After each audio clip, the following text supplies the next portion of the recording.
All right, my watch says 12:30. So, John Ruhlin, you ready to get started? Dude, I'm ready.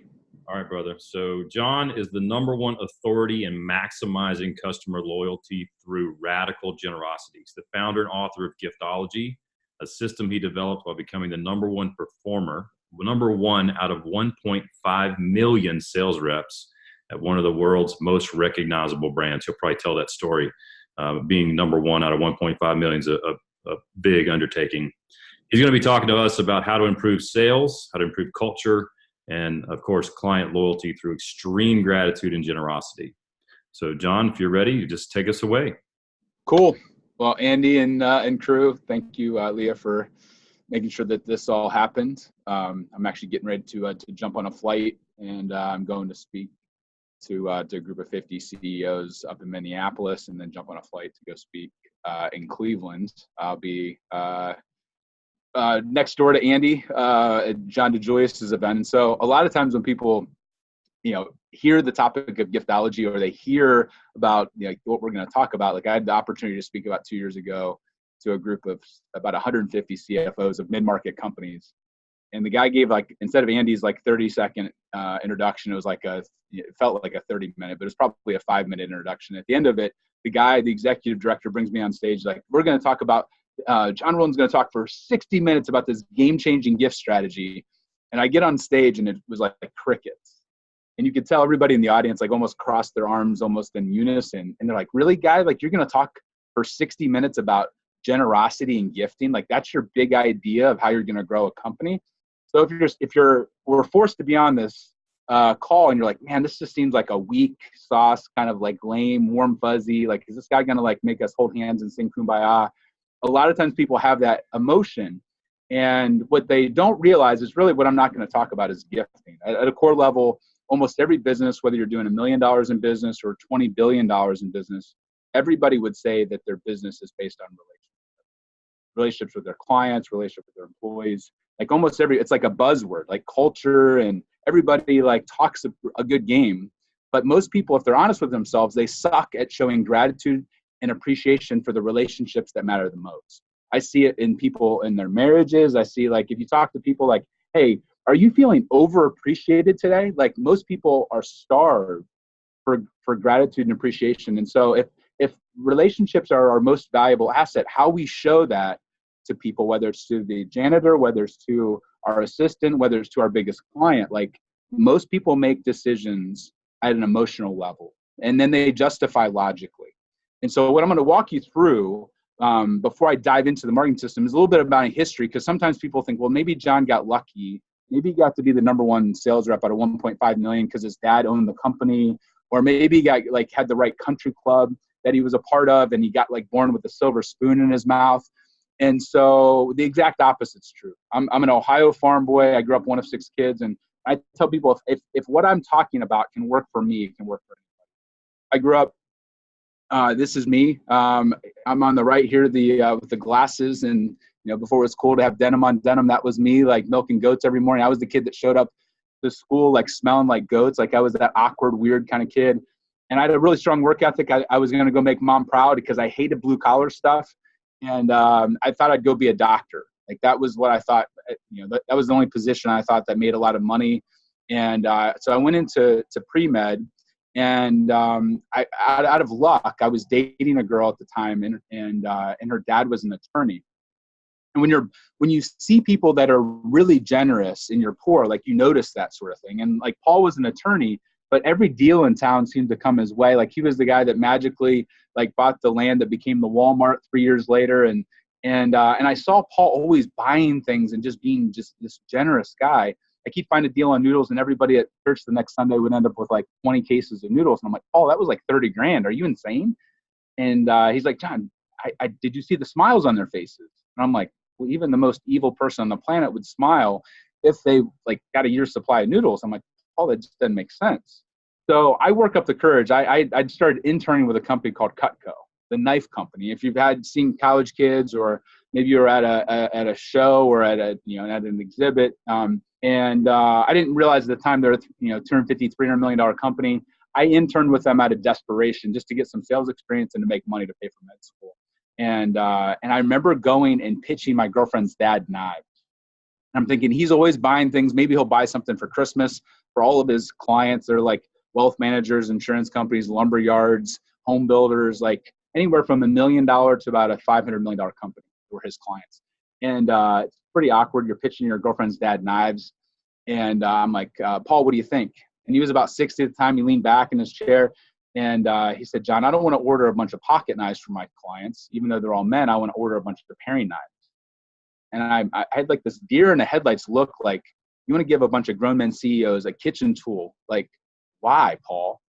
And he said, John, in 40 years in business, the reason I have more deal flow, referrals, access, you name it, I found out one simple truth. And that's that if you take care of the family in business, everything else seems to take care of itself. So for me, it was like this kind of lightning bolt moment where I like was, oh my gosh, like Paul understands relationships at this super deep level. And so I started to model it. I looked at Paul and I'm like, I want to be as successful as he is when I'm 60 years old. And so I started to invest, $200, $300, $400 in Cutco knives. And I personalized the CEO of a company. I'd want to get a meeting with like $200 million company. And I engraved the CEO's name, his spouse's name, and his family name. And I put a little handwritten note inside that said, carve out 5 minutes for me. I promise it'll be worth your time. And I packaged it up just 20 years ago in my dorm room. I mailed it off. 2 weeks later, I get a phone call from the assistant, and it's Mr. Smith's assistant, Susie. She's like, hey, Mr. Smith was really impressed. He wants to meet with you. And next Tuesday at 3 o'clock, I'm thinking, man, I got class, but this is a big deal.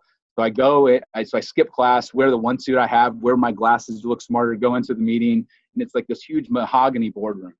And I walk in at 21, and in walks Mr. Smith. He's 65. And he's like, you could tell like he's bewildered. He's confused. He's like, are you the John Ruhlin that sent me the knives? And I said, yes, sir. And he said, I thought you'd be like some seasoned sales executive, like, 55 years old. Like, I'm really confused. Are you here to sell me knives? And I laughed nervously, and I'm like, no, sir, I'm here to help you and your 1,000 sales reps do exactly what I did to you to your top 10,000 relationships. And his jaw hits the ground. He's like, you're really good. And I'm like, thank you. And I walked out of that meeting about an hour later with a PO for 1,000 sets. And Cutco actually thought it was fraud. They red flagged it. They thought I stole a credit card. They'd never seen an order that big before. And they're like, what are you doing with this? And I'm like, well, we're helping people use gratitude and gifting. The knives are just the delivery vehicle. We're helping people drive not passive loyalty, but active loyalty. We're helping people get referrals. We're helping people open doors.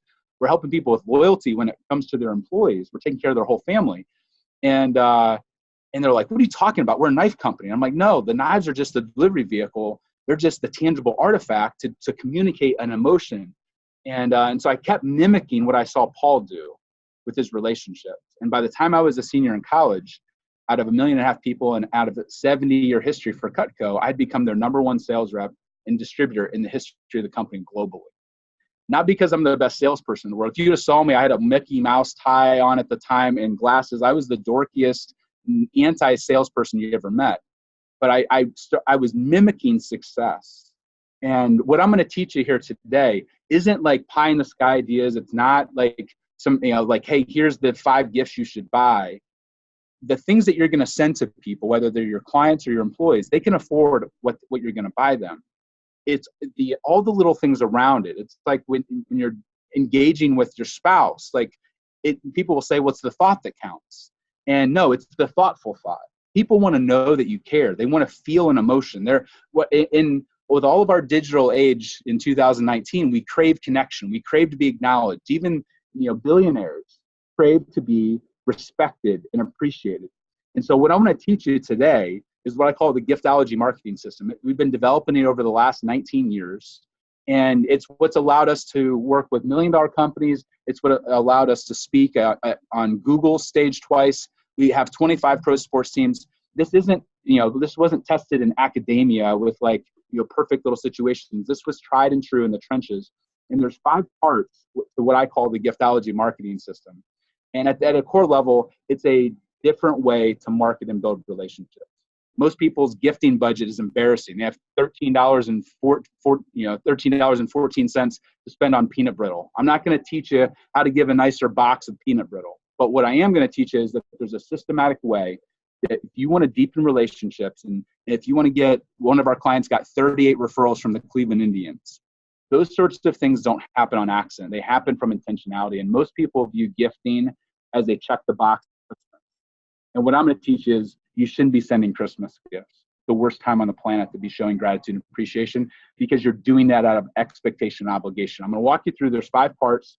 And the first part of the system is a simple concept that we've all heard. We've all read How to Win Friends and Influence People. We've all read that, like, you should remember somebody's name, that you should, like personalization, like everybody wants to be treated like a person, but very few people are able to execute it at scale. And that's really what the core of what our company does. For the last 19 years, we've owned an outsourced gifting agency, and we've been doing this for people. I'm going to give you the entire playbook. I'm not going to hold anything back from the Giftology book. Personalization. About 13 years ago, I had the opportunity to go to an EO event. I barely qualified. I found out one of the guys I met owned, controlling interest of 20 companies, and he invited me to go out to this event in Vegas and become a member of EO. And I remember I heard this guy named Cameron Harold speak there. And I don't know if you've ever had this where you're like, man, if I could just get this guy to be a mentor and advisor, I can't afford his like $20,000 a month coaching or whatever else, but if I could get him in my corner, my business would change forever. And that's how I felt when I heard Cameron speak out in Vegas at the EO. It was like their 20th anniversary. And as luck would have it, Cameron, I was living in Ohio at the time. He was going to be coming to Ohio to speak to our chapter.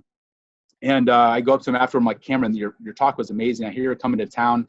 I'm thinking, man, I got to get time with him. I wonder what he's doing the night before. And so I'm thinking dinner and a ball game, like it's opening night for the Cavs. We're going to go to like a Morton's steak dinner and go to the Cavs game. And by the end of it, we're going to be bros. Like that's what I had in my head. And so I'm like, Cameron, what are you doing the night before? He's like, not too much. I said, do you want to go to dinner at Morton's and go to the Cavs game? It's opening night. And I'm expecting him to high five me. And he said, he looks at his calendar. He's like, I don't have anything going on. I guess I'll go. And for me, it was like somebody punched me in the gut. I was like, like this is like not going out the way I wanted it to.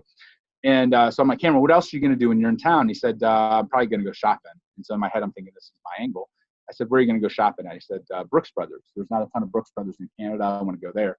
And so I said, hey, I'm a Jose Bank guy. What's your shirt size? I want to send you a shirt. And he looks at me kind of like bewildered, like, this guy have like a man crush on me? This is a really weird question to ask another man within 2 minutes of meeting them. But Cameron was really kind. From Canada, kind of that, that subtle, just being really like not making me feel awkward. He actually told me the shirt size. So fast forward 3 months, Cameron's flying into town and he starts texting me, hey, my flight's delayed. I'm not sure if I'm going to get in time. And I'm like, he's trying to weasel out of the dinner and the ball game. So I called my business partner. I'm like, Rod, we have to do this thing that I've been talking about for 3 months. And Rod thought it was a horrible idea. He's like, this is the worst idea on the planet, but he said, go for it. So I drive up to Brooks Brothers and I put down the Amex and I said, I want one of everything in your new fall collection, all your jackets, pants, suits, belts, shoes, everything.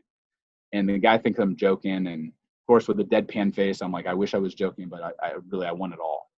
And go to run the Amex. I'm praying to God that actually goes through because it was over $7,000. Then we went over to the Ritz and we merchandised this hotel room to look like a Brooks Brothers store. Jackets here, pants, suits, belts. And I'm downstairs 2 hours before Cameron gets in. And I'm not a big drinker, but I'm drinking like a triple on the rocks because I'm so nervous. And my business partner gets in an hour later and he's chiming in my ear. He's a stalker. This is the worst idea ever. This is going to blow up in our face. And Cameron gets in. You could tell like he just wants to go to bed and take a shower and like call it a night. And I said, Cameron, go take a shower, come down whenever you're ready. And he comes back down about 25 minutes later and he's like floating. He said, John, I thought, when I flew to Dubai to coach like 300, companies over there, I thought like that was an amazing customer service experience. He said, whatever you want to talk about for as long as you want to talk about it, I'm all ears. Never had anybody treat me this way. So when I shared this story at Google, their heads were spinning around. They're like, we can't afford to spend $7,000 on all of our people, all of our clients. I'm like, and you guys got slides in your lobby. Like, first off, like you could afford to do it if you wanted to. But most small and mid-sized companies, even large companies, they don't have that budgeted. And if you're focusing on the $7,000 number, you're missing the point. Because Cameron came back to me and said, John, I couldn't take all those clothes with me. I'm either going to write you a check for how much the clothes cost, or I'm going to guess I'm going to round up by 50%. That entire experience cost me $0. And the reason that we just literally got booked to go speak overseas in Australia for a Fortune 1000 company, they pay us $45,000, or they just agreed to pay us $45,000 a keynote, is because Cameron, before I had a book, Giftology, before like people started to know me, when he was double booked, he's like, you got to book John Ruhlin. And he got me my first $10,000, $15,000 speaking engagements before anybody knew who I was. And I was basically begging to be on stages. He's done things for me that $10 million in advertising couldn't do, all because of how I made him feel. It wasn't about the clothes. He paid for the clothes. And to this day, he'll still take selfies on a plane first class. Hey, I'm wearing the jacket. I'm thinking about you. Like, he's still thinking about me 13, 14 years later, all because of how I personalized it. And what most people do is they say, well, John, I can't afford to do that, or it's too much work, or they give all these excuses. They're all lame. And they don't realize that, like, I could have just ordered him a shirt, or I could have just given him a gift card. That's how most people show their gratitude and appreciation for their most valuable relationships. The personalization is what makes it work. Even if you're giving the same gift, like our budget this year for gifting will be about, me personally, is about $500,000 this year. And I'll send a gift to 1,000 people. The one thing I always will personalize it with is their name. I might send a knife set to steak knives right before 4th of July to 1,000 different people, but I always personalize it with their name. And if most people are like, well, John, why don't you just slam a logo on it, call it a day? I'm like, if you're not willing to personalize something, then you can't hire us as a client. If you won't give me the names of the people you're sending it to, then you're just sending stuff. Like, Amazon is really efficient if you just want to have a box show up that's generic. But we all know that the personalization, the one-to-one element of relationships is what makes it work. Why it's why an employer will run through a wall for us, or it's why a client will go out of their way even if our price is higher. Like, the personalization of making somebody feel like they're a human being and business is being done one-to-one, personalization is what makes it work. To the point where if somebody wants to hire us and wants to slam a logo on a product, they can't hire me, because the logo turns it, what could be a gift, an artifact of the relationship, they turn it into a promotional or a swag item. And there's billions of dollars every year wasted by defacing items and actually trying to turn people into advertisements. And what ends up happening is most of those things end up at Goodwill or regifted or not used, because nobody cares about your logo. They care about themselves. The personalization of everything, whether it's to your janitor or whether it's to your $1 billion CEO client, it is paramount. It's the one thing that people cut corners on all the time. And I see people say, I've done the gifting, John, it doesn't work. And I'm like, well, tell me about your personalization. Like, oh, we sent the same thing to everyone and we just put the logo on it. I'm like, that one detail completely changes how it is. Second part of the system is the inner circle. 12 years ago, I got a random phone call, and it was an unlisted number. And it was the gal said, hey, this is Cheyenne. I'm the assistant of Alex Martin's, the CEO of the Orlando Magic. And we hear you do these amazing, you have this agency and you help people lay out like a roadmap and a plan of gifting and using Giftology. And we want to order a couple hundred knife sets. Can we do that through you? And I almost started laughing out loud, because it was, I'm like, this just doesn't happen. Like, the Orlando Magic don't just randomly call you and order a few hundred gifts and ask you to help put this like loyalty planning session together. And like, one of my buddies knows I love basketball more than life itself. It's like my favorite thing. I still play it. I always wanted an NBA client as a team, as a client. And so I'm like, I'm getting punked. And so with the small chance that was for real, I played along. So sure, Shine, I can get you a couple hundred knives. That's no problem. We'll engrave them. And I hang up. I'm like, man, I got to find out if this is real. So I call the main number for the Magic back, and I'm like, hey, can I talk to Cheyenne, please? And the receptionist like, yeah, sure, we'll put you right through. And Cheyenne jumps on the phone, like, hey, John, how can I help you? And I'm like, oh my, I was just curious, do you want those to go to the main Amway arena or to your practice arena? And she's like, please send them to me at the main Amway arena. I said, no problem. Hang up. I'm like high-fiving myself, like, this is amazing. And so, like a lot of people in business, they have their marketing and biz dev budget, and it might be 10,000, might be 100,000, might be $10 million. They do trade shows, Facebook ads, promotions, and maybe they have a little bit left over for their gifting budget, if any at all. And like most people, they'll take their money for their events, their trips, all that kind of stuff, and they spend all of it on the decision maker. They send their CEO clients and best performers on these amazing trips and have these amazing dinners at trade shows and all this other kind of stuff. They spend hundreds of thousands, if not millions of dollars, all taken care of the person signing the checks. And so I sent Alex a gift every quarter, just like that, kind of to take care of the decision maker. Unlike most people on the planet, I did the exact same gift or nicer every quarter to Cheyenne. So I send one to the CEO. I sent the same thing or nicer to Cheyenne. And I did this once a quarter for 3 years. Send a $500 wine tool, send him a garden tool, send, carving set, like all these crazy gifts. Didn't ask for anything, didn't ask for referrals. It wasn't a manipulation. It was an investment in the relationship. I really appreciated their business and wanted to deepen the relationship. So 3 years go by, I find out I'm speaking in Orlando, and I'm like, Cheyenne, I've never met you. I would love to get 5 minutes with Alex. And she's like, no matter what's going on that day, I'll get you 5 minutes. And then she calls me back an hour later and says, John, what are you doing the entire afternoon? And I'm thinking, gosh, I have like 5 important meetings, but this is like Alex Martin's the CEO of the Magic. We're going to have this like bro session. We're going to take over the NBA together. And I'm like, nothing I can't cancel. She's like, clear your afternoon. Okay. So I fly down a couple months later, go in, meet Cheyenne. She gives me a big hug, takes me to Alex's office, and walks Alex like 10 minutes later. Alex comes in and is like, John, we love the gifts. We love what you're doing. Instead of like basketball jerseys and basketballs and all the stupid stuff that everybody does in basketball and the NBA, your knives are actually standing out and people love them and their spouses are talking about them. And we just love what you're doing. You're in great hands. And he shakes my hand and walks out. And I have like pasted on my face like a fake smile because I'm pissed. Like I gave up 5 meetings for this bro session, like this brainstorming session with Alex, and it's obviously not happening. And Cheyenne gets a smirk on her face. It's like, John, follow me. She walks me into this boardroom. It's kind of glass and wood, and there's 6 people around the table. And if you think about most pro sports teams like Pepsi and Coke and Southwest Airlines, like companies throw millions, if not hundreds of millions of dollars just to be associated with the official airline, the official copy machine. Like most teams like get a lot of things thrown at them for free. And so we've always said that we're going to sell at full price to a pro sports team. We're not going to buy the business. We're not going to get it by giving it for free. Like we offer something really valuable. Like our outsourced gifting agency is really like important. And what we do is unlike anybody else. And our strategy is unlike anybody else. So we're going to charge for it. But there's usually when you meet with a team for the first time, there's kind of like the wall that goes up and kind of like the kiss the ring mentality. And I walk in kind of expecting that. And each of there's 6 people, they get up and they come over one by one. They give me a big hug. And I'm like, I don't know any of these people. And they're hugging me like, this is weird. I'm like looking for the camera, like this is awkward. And we sit down and the one gal pipes up. It's like, hey, I'm in charge of luxury suites. I buy gifts for all of our people spending, $50,000 or more, the team. And, we've heard about you, John, in Giftology for the last 3 years. Like Cheyenne will not shut up about you and how thoughtful you are and how kind you are and how different you are and how different Giftology is. We know we're going to buy from you. Can you just talk about all the different things that you do and lay out like a plan for us?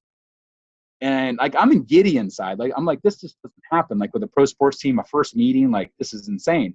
And so we talk about sponsorship, what they could do with like sponsors to do gifts. And we don't do gifting for players. This was all just the business side of business. And I walk out of there 3 hours later, and maybe you've had this where you're like, gosh, this was too good to be true. Like, this is going to die in the vine. They're going to go dark on me. But sure enough, 4 months later, we signed our first major 6-figure deal with a pro sports team to take care of their top 1,000 relationships, sponsors and suite owners and people that have been with them for a long time. And the margin to this day was in the top 20 margin that we've ever had with one of our business deals. Now, I'll ask you the question I ask all of our audiences, like imagine if I'd followed the playbook of almost every sales rep, marketing person, and CEO on the planet, and I only took care of the so-called check writer and decision maker. Would I have landed that deal? And I'm here to say there's positively no way. The reason we landed the deal is because we took care of what Paul did naturally. It wasn't a tactic for him, my original mentor, but I call it the inner circle. There's 4 parts to the inner circle. And my $500,000 gifting budget, that's really just a marketing budget, 80% of it is targeted at the inner circle. It's the team or the assistant, it's the spouse, it's their kids, and it's their pets. Those are the I spend the most money on. And our clients, when they're hiring us, they're like, John, we want to do this amazing thing for the guy, he's into fishing or he's into bourbon. And I'm like, everybody knows he's into bourbon and they're sending him Pappy. You want to stand out? Take care of his wife. Hey, we know this person, she loves this. I'm like, that's great. Guess who's not being included? Her kids and her husband. Let's do something that's family centric. The reason that we're able to cut through the noise is because we're targeting people not only to show them gratitude and appreciation, But what happens when you take and when you overappreciate the underappreciated, all of a sudden you turn those people into your internal sales reps. Like I've had people that I called on as a client. They're the top financial advising coaching company in the world I met. And you could tell, like, he's like, John, I've been around the block. I think your gifts are stupid. I don't want to hire your agency. I'm like, okay, that's fine. And so I followed up with a couple gifts for him and his wife, Jan. And he called me 6 months later. He said, John, I feel like I'm sleeping with your sales rep. And I started laughing. I said, what do you mean? He said, my wife, Jan, we're getting ready to go to bed. And she's asking, hey, have you done business with John recently? Are you going to lunch with John? Like, hey, have you read the book Giftology yet? He's like, she's been in business with me for 35 years. She's seen every trick in the book. She feels so appreciated and acknowledged, not manipulated. Like, if it works for my wife, I want to do it. And so when we're laying out programs, oftentimes people are like, oh, I want to do this cool sports program, this cool golf program. And I'm like, do you want to have a pissing match with your competitors? Or do you want to put $1 in and get $100 back out as an entrepreneur? And they're like, well, I want to get $100 back. I'm like, then you need to take care of the inner circle. The inner circle is the people around them. They're like, when I travel, I have 3 girls and I have a 4th on the way. And if somebody wants to get to me, like, they have to spend a lot of money. Like, but if somebody wants to really get to me, they get to my wife, because my wife controls our calendar, where we travel, who we go to dinner with. And if she's my BS meter, if she likes somebody, like, we're going to do business with them. And you could invest $1,000 in my wife, and it's like investing $100,000 in me. Like, all as business leaders, male or female, 35 years old or 65 years old, we all want to look good to our inner circle, because oftentimes we feel guilty. We're not able to always be with them. We're not always able to treat them the way that we're treated on the road, like flying first class and staying at nice hotels and golfing Pebble Beach, all these other things. The inner circle is the magic, like, back door. Be able to turn your clients into your own personal sales force. People will say, John, how many sales reps do you have? And I'm like, I have a couple thousand. And they're like, how do you afford that? And I'm like, well, I take my $500,000 marketing budget and I invest it into my most important relationships, inner circle, and they become the sales team for me. I could never afford Jeffrey Gittimer as a sales rep, but I've got him as a sales rep because I took care of his girlfriend and his kids. And I've made, not in a manipulative way, it's always no strings attached. I'm not asking for anything. But when you pour into that inner circle, you end up getting the whole family and you get the executive along with it. And it's a simple concept, but most people, they want to send out bourbon glasses and wine and all this other crap to the executive, and they completely miss that they're not honoring the people around them. Part of the Giftology marketing system is timing. I spoke at this conference early on. I hated speaking for a number of years. I literally would have, like, indigestion and diarrhea for 6 months before a speaking engagement, because I was a farm boy. But I got asked to speak at this farm event, and I did it because Cutco was one of the executives speaking there. And afterwards, one of the people that reached out was the marketing director for about a $200 million seed corn company. Mr. John, we're having a hard time getting our story heard by these farmers that are farming like 5 to 10,000 acres. Like, they're real businesses. They're not like just, farming like 37 acres. Like, these are real guys. And I said, well, tell me about your gifting program. And they're like, oh, for our clients and our prospects, every year on December 15th, we send this basket. And I'm like, oh, I hate baskets, but all right, like, tell me, how's it working out? And they're like, not very well. That's why we're talking to you.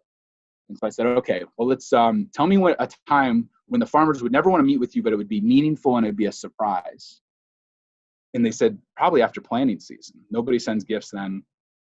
And they would never want to talk to us because they're working their butt off, but that would be the time. So we built this whole program. We had their 80 sales reps pick their top 20 prospects, the 1,600 people. And I'm like, we need to do multiple gifts. This needs to have some continuity, some frequency. Like, you're not going to do one and done gifting and get the attention of these big guys. And so we built a program around ice cream, because you can't send Rolexes to farmers. That would just be weird. Doesn't fit. And so the first one was a stoneware bowl. We sent 1,600 of these handmade stoneware bowls that represented the foundation of the company. And then I said, hey, Cutco has an ice cream scoop. It's like $60-$70. We should send one of those. And they said, $60 or $70, we can get one from China for 60 cents. And I said, well, tell me about these farmers. How, like, what's minimum profit if they work with you for a year? And they said, probably about $100,000. And I said, how long will they typically stay with you? And they said, probably at least 5 years at the minimum. And I said, you say you're first class, best in class, world class. I said, do you want to trust that communication? Does this 60-cent ice cream scoop represent, like, your core values and show them that you're different? Or would a $60 one communicate that you're world-class, first-class, best-in-class, unique, and different? And they said, nobody's ever asked us that before, but you're right. I guess we got to do a $60 ice cream scoop. I said, I guess you do. So we sent off 1,600 of these Pepco ice cream scoops. And then the third week, we had Schwann's, like this iconic brand, sent 1,600 gallons of ice cream in a cooler with a DVD that said, hey, you've earned this. Enjoy it with your family. We know you don't want to talk to us, but we watch this 5-minute video. We think it'll talk about why we think we'd make a perfect partner for you. And the fourth week, the reps called on the clients, the farmers, the prospects. And they came back to us and said, John, like, we can't even handle the amount of people that want to meet with us and talk to us, not for 20 seconds, but for 2 hours, 3 hours. And oftentimes we get pushback, from our CEOs and marketing teams. They're like, John, we've done the gifting thing. It doesn't work. It's stupid. It's whatever. And I said, tell me when you're giving your gifts. And they're like, oh, we always do a gift at an event. We always do a gift at Christmas. We always do a gift after a referral. And I'm like, so are you guys in the relationship building business or the transactional business? And I don't care if it's somebody selling toilet paper, printing books, selling widgets, selling insurance, selling financial services. Universally, everybody says we don't sell price, we sell value. And everybody I've ever talked to said, no, we're in the relationship building business. I said, well, when you give a gift after referral or you give a gift at Christmas, what are you turning that referral into? And you give a gift, you get give a referral, get a gift. And they're like, oh my gosh, we're turning it into a transaction. I'm like, yeah, you are. You give a gift, get a referral. It's a tit for tat. You do this, you do this. And when you give a gift out of expectation or obligation, it's like a bonus that you give your employees every single year at Christmas time. What does that bonus start to become? It just becomes expected. There's only a downside if you cut it out. And so we've trained our clients and our employees. And so when somebody's wanting to do a gifting campaign, I'm like, the timing matters just as much as what you're sending. In fact, it may be even more important. So we don't allow our clients to do referral gifts. We don't allow our clients to do gifts at an event. We'll do a pre-experience gift. We'll do a post-experience gift. But the timing of the gift is just as important as what you're sending. If it's expected, if it's out of obligation like Christmas, like we own a gifting agency, and we won't allow our clients to send gifts between Thanksgiving and Christmas, which for most companies of any sort, that's when they make all of their money. But if you're one of 50 gifts sitting on a client's table, from chocolate, candy, nuts, even if it's the best, most amazing gift on the planet, and it shows up and it's one of 50, it's just noise. Whereas even a bad, sucky gift shows up in the middle of March and people are like, wow, that guy was so thoughtful. So the timing of the gift, when we call it planned randomness, we'll lay out what we call a loyalty action plan for our clients, and it'll be a 3-year plan or a 5-year plan. We know what's going to go out in 2022 to a client or to a client's client or a client's employee, but they have no idea. And at a core level, we all as human beings, like all we're doing is tying into Robert Cialdini's different psychological triggers. We all love to be surprised and delighted. We all love to be appreciated. We all love to be shown gratitude. We all love for something to just show up out of the blue and for it to feel like, man, that person was just thinking of me. And so the timing of the gift is just as important as what you're sending. And so when we walk through a loyalty action plan, we'll go on a calendar and say, hey, when are all of our competitors doing things at trade shows and conferences and Facebook and whatever else? And then we'll say, like, how can we take that same amount of money and redirect it and do something as a true surprise and delight? The timing is just as important as anything else. Fourth part of the system is most versus least. Most versus the least. Early on in my business, I saw Paul, like he would just live his life this way. Like he would go to a pizza restaurant after a basketball game and a bunch of people that he knew were in there. And he would say, what's the most I can do here? I can pick up the tab for the entire restaurant. And he would do it. It cost him $800.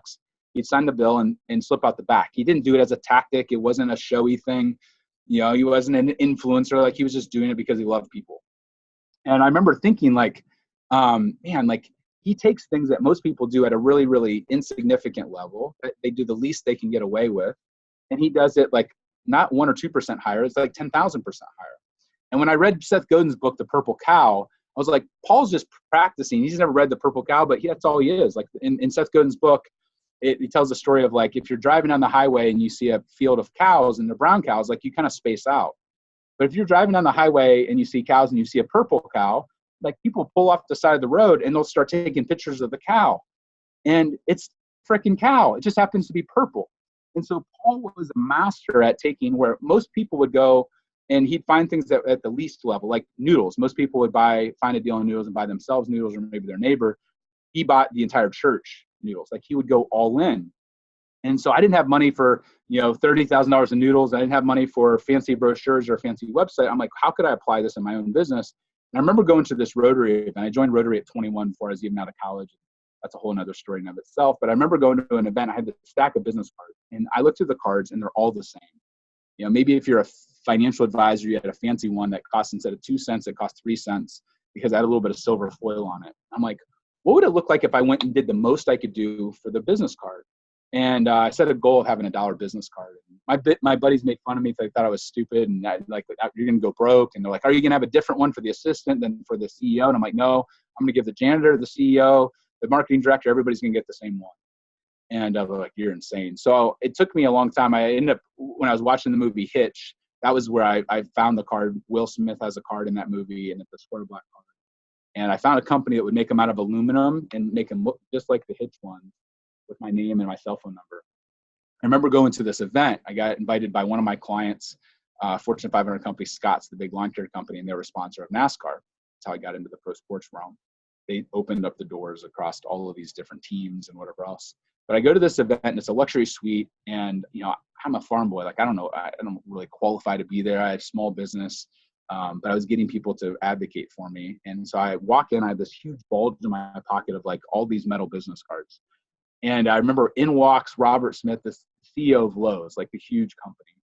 And I weasel my way over to him to meet him. And I'm like, hey, Robert, I own this gifting agency. We help people outsource their gifts. We use gratitude and gifting as a way to drive, turn people, clients and employees into their own personal sales force. I go into my pitch. And you could tell, like, he could give two rips about gifting, gratitude, agency, anything. And like, he has this glazed over look. Like, he just wants to get around me to go, like, eat his nachos and watch the race. And so I could tell I was losing him. So I'm like, hey, Robert, I'd love to get a card. And he hands me his card, and I hand him one of mine. And he holds the card, looks down at it, looks up at me, looks down at the card, looks up at me, looks down at the card. He's like, that's the coolest frickin' card I've ever seen. Except he didn't say frickin'. I said, what the heck do you do again? And I went right back into my pitch, talking about gratitude, agency. You can outsource the gifting to us. And he was hanging on every word I was saying. And he's like, yep, you need to talk to my assistant, email me here. This is how we do it, da-da-da. All because of $1. And I remember, like, people started to copy it. So I set the goal of having a $3 business card. And then people started to copy that. And I'm like, what are the other little things that most people go really, really cheap on that I can go all in on? And I'll cut out all the dinners and crap that most people do, and I'll redirect it towards these gifting and personal touches. And so on the screen here, you'll see a piece that looks like metal, but it is metal. It's a sheet of metal letterhead. It costs $9. And we handwrite on it with a Sharpie. And when I send it to people, people are like, they freak out. They frame it. They show it around the office. They can't throw it away. And what I've seen over the last 10 years of doing metal business cards and letterhead, and even our book, this book right here that you see, originally I'm like, what's the most I could do for a book? And I started to do research, and I'm like, there's 30,000 books every year or every week published on Amazon. How's my book going to stand out? And so I end up spending $200 per book for the first 50 books that were made. And everybody thought I was insane. They're like, why would you get a book printed for like $20 or $2? Why would you spend 200? And I'm like, because I'm going to go all in and do the most I can do on things that most people do the least they can get away with. And so the book, the reason that we just licensed the rights and published it in Korea as a self-published book, the reason we're getting paid $45,000 to go speak over in Australia, is that when you gift and go all in and treat people like a king and do the most that you can do, you get treated like a king. And so our letterhead, most people, it's like, it's easier to shoot a text. It's easier to shoot a Facebook message. It's easier to shoot a mass email. And I say, I do the exact opposite. I want to be the purple cow in my business, and we help our clients become the purple cow, whether they're a $2 million company or a $2 billion company. At a core level, there's so much marketing noise that the only way to really stand out is not to go 1 or 2% higher. You got to go 10,000% higher.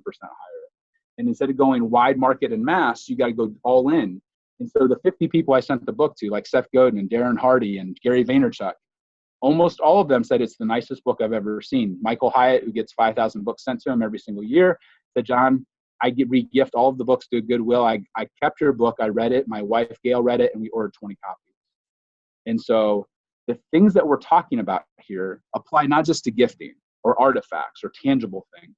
They apply to, in your business, you have industry marketing, events and ways of doing it in your industry.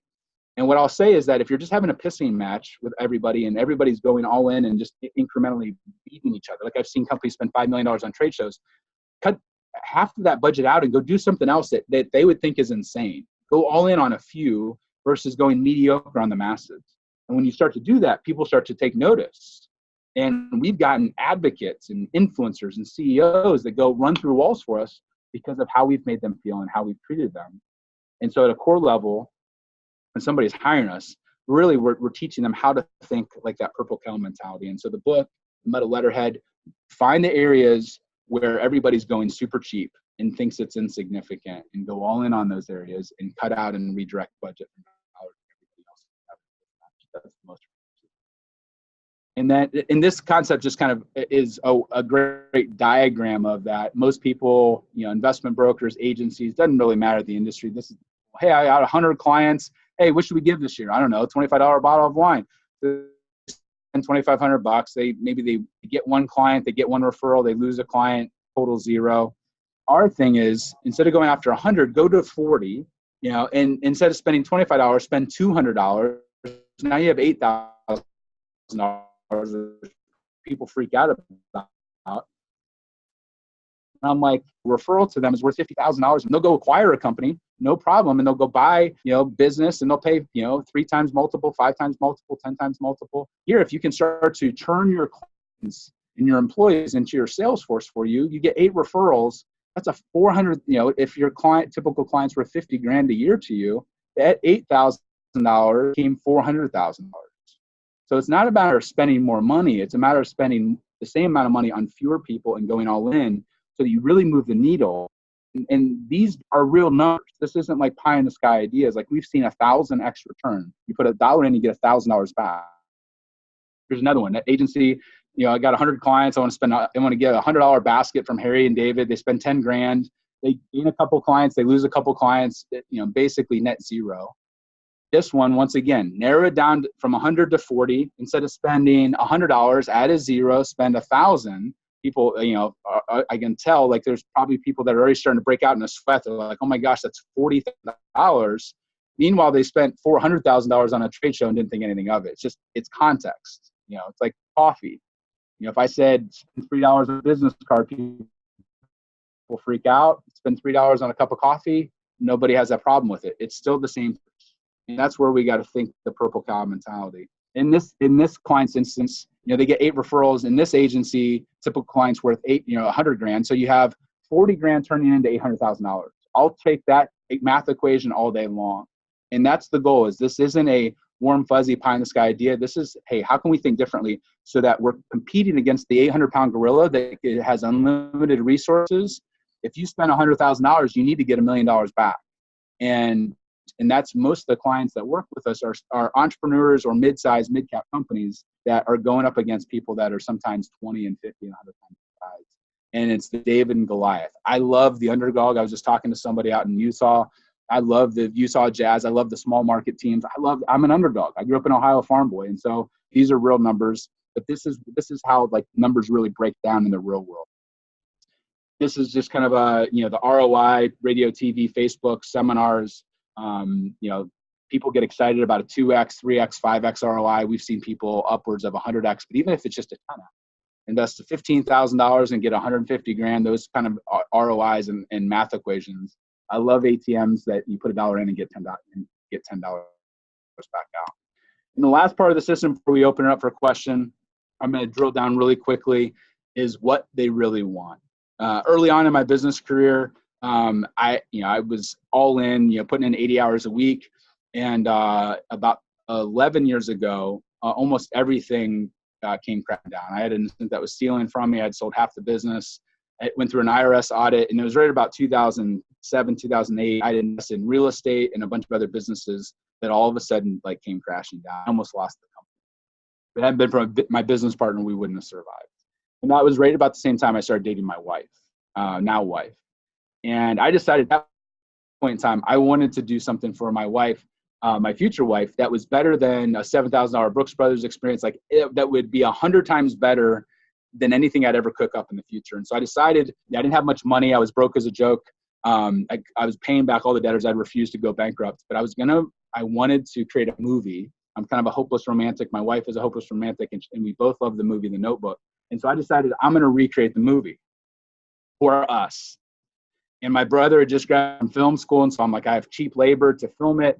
And so if you've never seen the movie before, it's like this, romantic love story of war and all that kind of stuff, and just an amazing story. And so I'd make our own notebook.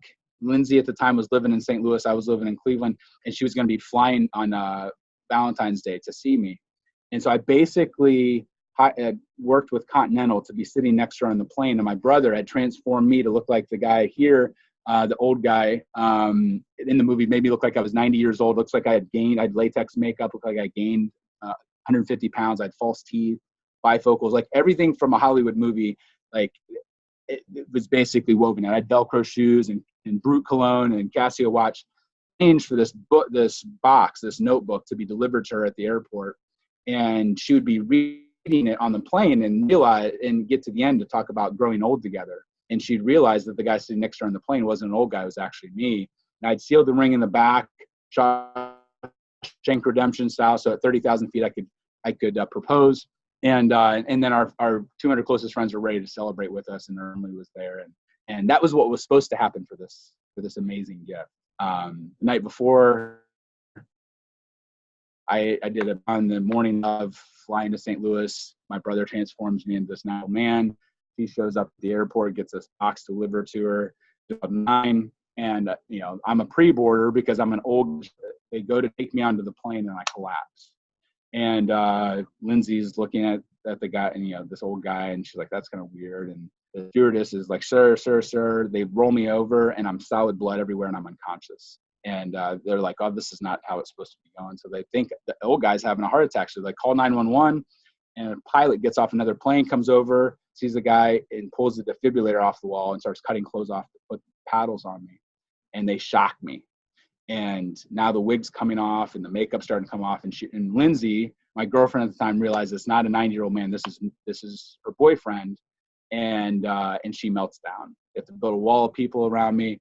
And long story short, get rushed to the hospital, TSA, FBI get involved. It was just this mess. But I ended up surviving I'm here, so you guys know that. And I wake up the next morning in ICU. And doctors asking me questions like, "Hey, what'd you do like eating wise?" I'm like, "Oh, I've been doing this cleanse, and I haven't been eating or drinking anything because I was so nervous." He's like, "You had a low blood sugar seizure that the machine misread, and you got shocked. You should have died." I didn't. That was the best thing ever. It's like Romeo and Juliet, but I don't die. And my girlfriend Lindsay is like thinking the worst day of her life. Like she literally had PTSD, and she hated that story. Fortunately, 9 days later, she said yes, and we started a life together. But for about 5 years, anytime I go to EO, YPO, Vintage, or these big events, like some people would want me to tell this 30-minute version of the story. And I would tell the story and be like the hero, and Lindsay would be so mad, and we'd go back to the hotel room, and it'd be like fireworks. She'd be like, that was the worst day of my life. You're so insensitive. You don't appreciate. And I'd be like, I almost died for you. Like, you don't appreciate how amazing I am. And so for a long time, we fought over this. And then a mentor asked me, he said, "John, what is Lindsay like? What's her perfect day like?" I'm like, "Oh man, she'd like an itinerary for her birthday." I said, and he's like, "Does she like surprises?" I'm like, "Oh my gosh, she hates surprises."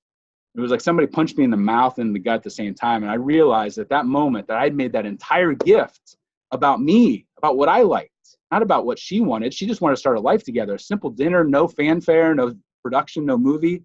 And then I started to realize in business, we do the exact same thing. We give a gift. It's in our company colors. If we like steak, we take people out for steak dinners. If we like golf, we take people out golfing. If we give a gift, it's on our terms, on our timing, on our budget. We don't make the gift about the recipient. We make it about us. And we've started to incorporate in our business. We started 5 years ago paying for all of our employees to have their houses cleaned every day. And it costs us $2,000 per employee. But the loyalty of our employees has gone through the roof. We never lose an employee. And it's because we put ourselves in the shoes of our people. And we do the same thing with our clients. When you can make the gift all about them versus all about you, magic starts to happen. And when you can go all in on them and say, what's the most I can afford to do here, and treat them like a prospect, not like a client that's been with you for 5 or 10 years, taking them for granted. When you can personalize the gift and include their family in their inner circle and start to expect marketing dollars, treating gifting and loving on people like marketing dollars and an investment for the long haul for these relationships, magic starts to happen. Referral, like literally, like we've had times where clients get 38 referrals in one day from one client because they're so overwhelmed with reciprocity and love that they want to run through walls for the client. So with that, I'm going to open up for Q&A. Andy, if some of the questions have come in, and we can dive into a few of those before we wrap up.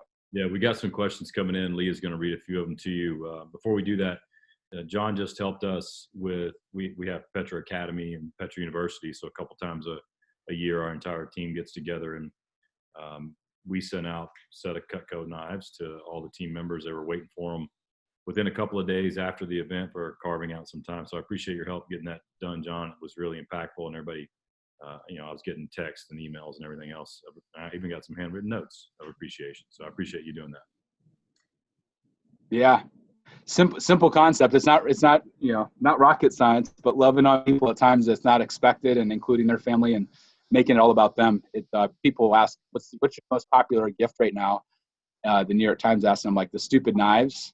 And they thought I was joking, but they don't realize, like, it's actually, we still do millions of dollars in that one product not because of the knives, anybody can afford knives. It's all the little details around it that make it land the way it did for your employees and the same way it lands for our other clients. Yeah. Handwritten notes directly to them. It all made a big impact. Lee's got a few questions for you. All right. Yeah, fire away.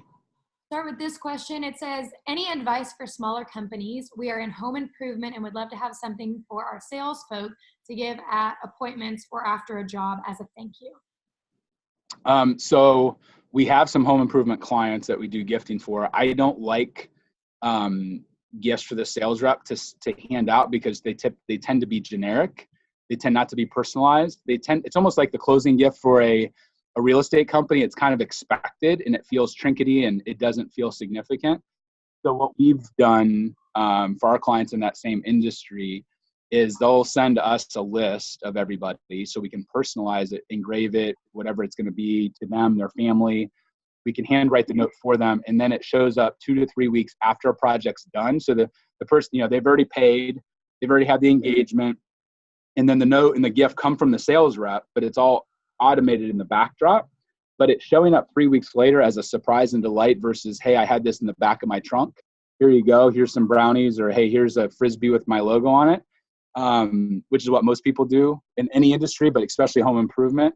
So I think that the timing in that situation, if you can build a process where you're able to take a little bit of extra time, and sometimes you can, if you're putting siding or windows on or new bathrooms, are the 3 things that we do for a client that we work with does. And so they know, like 2, 3, 4 weeks ahead of time, we can do some of the legwork. But having that show up out of the blue, most people, when they're getting packages, it's Amazon stuff that they've already ordered, or it's bills that are showing up. A package with a handwritten note and all the little details shows up. It's like Christmas for them. And they're moved, they're posting on social media, all that kind of stuff. So what I would say is, don't do something at necessarily handoff. Wait a few weeks and have it show up. But don't skimp on the details of the personalization handwritten note in the packaging, because it'll feel either promotional and swaggy, or it'll feel like an artifact and a true gift of appreciation. And there's a big difference between how both of those are going to land and the amount of referrals and deal flow that'll come on the back end from what we call active loyalty perspective. So John, beyond knives, which make a lot of sense for, home improvement in the home, is there something else that's the actual gift that you would suggest? I love so many business things target, like golf, or they target the office. I think those are overdone. Like, we don't need more knickknacks to dust. So the area where most of our gifts land, as much as possible, is where people break bread. Whether in any business, your most important clients and employees and vendors, you either take them out to a nice dinner, but if they're really important to you, you bring them home and you break bread with them in your home. And so to me, the kitchen is where most people break bread, entertain. So I love things that are like the knives that are tied to the home. If I do a wine tool, it's like a couple $100 or $500 wine tool that is going to get used all the time around celebration. We do some cool glassware that's made from reclaimed wine bottles that are monogrammed with the person's initial, because most people have kind of mixed match of glassware, and to get something that's a full set that's matched to that, that's classy, has a cool green story to it, and is personalized to them. So I try to find things that I can tie into the person's home as much as possible. But if I am going to do something that's more businessy related, like most people are like, oh, John, we're going to do Fossil watches. And I'm like, well, that's cool. But most of your clients wear Rolexes or Breitlings or Shinola. You're going to spend $300 on a watch that's going to get, re-gifted or not used. I would rather spend $100 on a custom luggage tag that was handmade, personalized, like over the top, because most people are never going to go spend $100 on a luggage tag. But if they got one, they'd sure love it, and they'd use it all the time, and they put it on their bag, and it'd be the one that they'd always use. So I try to find little details of things, like if I'm going to do a portfolio, it's not from China with a logo slapped on it. It's handmade down in Tennessee, or it's handmade, out in Denver, and it's a $300 folio, and it's personalized with the person's initials or whatever else. So I look for what I call practical luxuries, things that people would never buy for themselves. But if they get one and it's personalized to them and their family, that they're going to be like, wow, I would never go spend the money on this, but I'm really glad I have it. And it's like a sense of pride to be able to have it, use it, talk about it. It becomes that trigger to have a conversation. All right, John, we got time for one more question. This one says, what are the first 3 action items I can take to start using Giftology in my company today? So I give away, being a giftologist, like I love giving, free gifts. I would say go to, it says Giver's Edge. You go to thegiversedge.com and you can download the 10 worst gifts to avoid giving. It's a free download. You just type in your name, email, whatever else, it'll get sent to you. It also has our top 10 articles that walk through the do's and don'ts of gifting. But I would say most people focus on what to give. And when we do a loyalty planning session with somebody, the first thing we talk about is who. And most people have never segmented and bucketed their relationships of who their most valuable clients, employees, partners, vendors are, and then put a number to those relationships and said, what happens if that person goes away over the next 10 years? How much revenue do we lose? How many referrals do we lose? How many opportunities, whatever it is. So figuring out who your most valuable relationships are and putting a real number to it, and then determining, hey, these are the people. Could be 10 people, could be, people, could be 1,000 people. But if you have like a real number attached to those people, you start to realize, oh my gosh, there's a lot of people that are really valuable to us. And then I would say, put yourself in their shoes and say, do they really want another dinner out? Would they really want another, Morton steak dinner at the conference, or ball game tickets to be away from their kids? How can I go all in on making whatever it's going to be about who they are? Do they have a family? Do they have kids? And how can I pour the most into those relationships? What I find is that either either the sales rep or you or their assistant, somebody knows them really well. And if you're willing to do the research, either one-to-one or go on social media and start to track people down, they're giving hints. It's like your spouse. Like, they're probably dropping hints throughout the year of what they love and what they're passionate about and what their family's into, and who their important relationships are in their inner circle, and then go all in on the making them look amazing to that inner circle.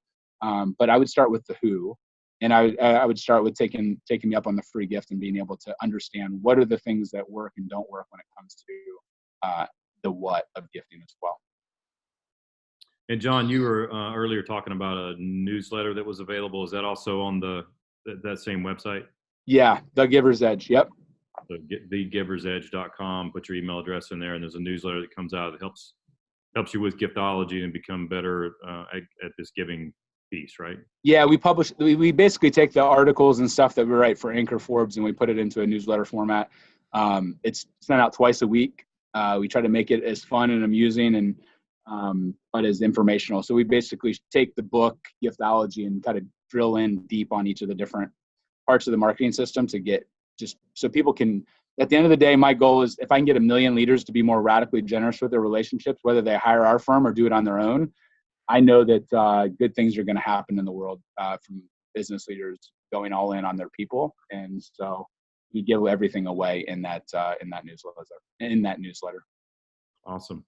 Well, that's a great place to kind of stop for the day, man. I appreciate you being here and talking to this team and this group and sharing your knowledge with all the folks who are associated with Petra at some level. Have a great one, man, and I'll see you in Cleveland, I guess. Yeah, we'll both be there in a couple of days. So, right. Awesome. Well, thanks for having me, guys. All right, we'll see you. Bye-bye. Yep, bye.